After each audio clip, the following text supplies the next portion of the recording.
Do you think it also has to do with a strong tradition of democracy in India? I think so. If you compare India to our immediate neighbors, nobody has the sort of record in terms of a commitment to democracy that we do, north, south, east or west.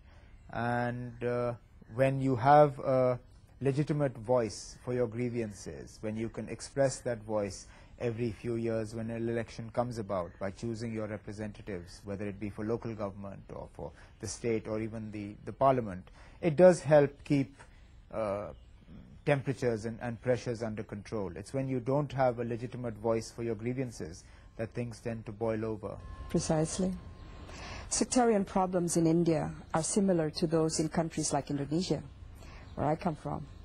How do you make this unity and diversity philosophy work on a national basis? Well, by and large, it's worked. And when it hasn't worked, it's been less to do with the people and more to do with the government of the day. I mean, take the most recent aberration, the Gujarat riots of 2002. Those were largely state-sponsored. If the state government of Gujarat had not actively encouraged it, and if the central government in Delhi had not turned a complete blind eye to what was happening, there would have been no riots in Gujarat. There would have been a flare-up. It would have lasted perhaps a day or so, but the army would have been called in immediately, and the situation would have been brought under control. Unfortunately, it suited the state government, and I guess to an extent perhaps suited the central government as well, not to control the situation. If you look since that time till today, there have been situations where temperatures have flared and tempers have flared, and it looked as if we were heading towards some sort of sectarian violence. But because the government clamped down quickly and called in the leaders, diffused the tempers, things have been more stable. A country as large as India and as diverse as India will always have problems. I think the advantage or the silver lining in this is that they're largely localized. It very rarely, if ever, sweeps across the length and breadth of the country. I was going to go back to Kashmir now. Kashmir is an autonomous region, am I understanding, or is it?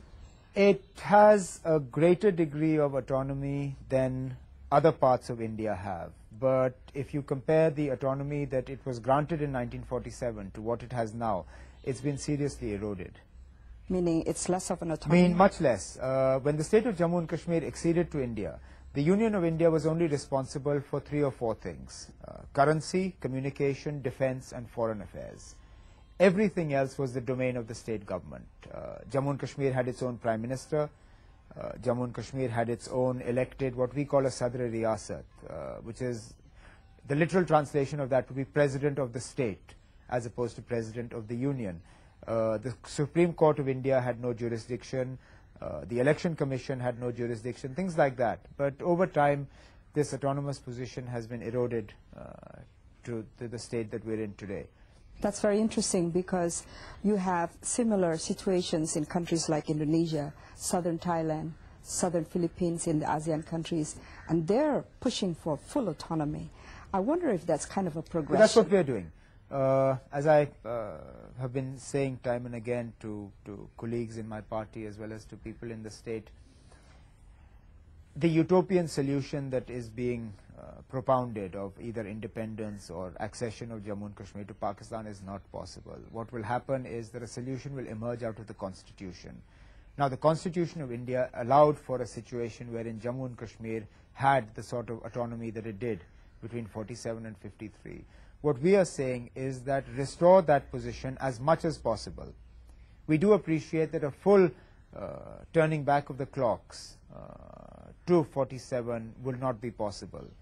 But there has to be some common meeting ground between the situation as it existed between 47 and 53 and now.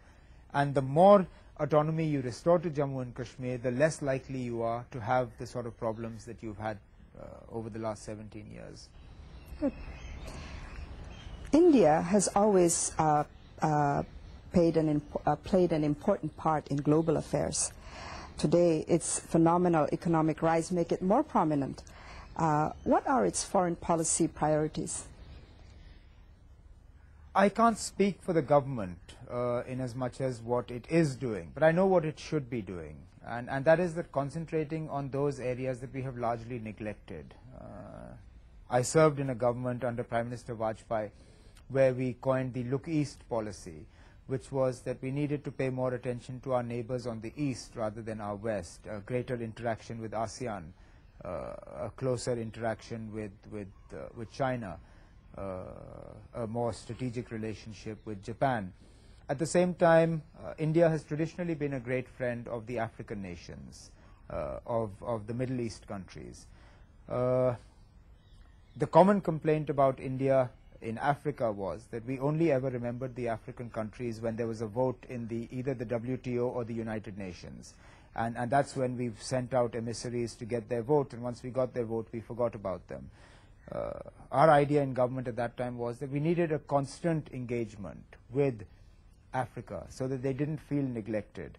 And with our growing economic clout, we also needed to benefit them in terms of aid programs, development. We have a lot of tried and tested technology that works in poverty-stricken countries. You cannot import the sort of Western technology into sub-Saharan Africa and expect it to work. But you can certainly import what India has done in terms of the green revolution for food production, in terms of the white revolution for milk production, the sort of rural finance that you have in Bangladesh with the Grameen Bank, and make that work in parts of Africa. So the idea was to focus on those regions that either we've neglected or that we never really looked at. America and parts of Europe continue to remain important, but I think we pay them far too much importance. We need to pay a lot more importance to some of our less fortunate friends. Well, since we come from the eastern part of the world, what do you think should be the priorities? Is it increasing more trade or people-to-people exchanges?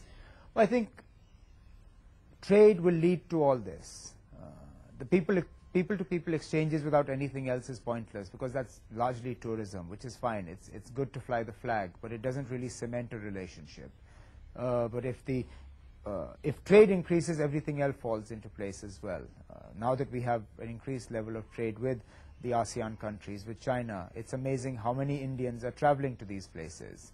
I used to keep remarking more in jest than anything else when I was a minister that if you could get the Indian film industry to film in a particular country, you could be rest assured that Indian tourists would follow. I know for a fact, I remember when I visited Indonesia with Prime Minister Vajpayee on a state visit, Kuch Kuch Hota Hai was the movie that had just been out, and almost everybody in Indonesia could sing that song. Whether they understood the words or not made no difference, but they were happy to sing along. And even for the state banquet that was hosted for Prime Minister Vajpayee, they sang the song. And it was an amazing feeling to see what an impact, because we all know what Hollywood does. But to actually see Indian movies have this sort of impact was a great feeling.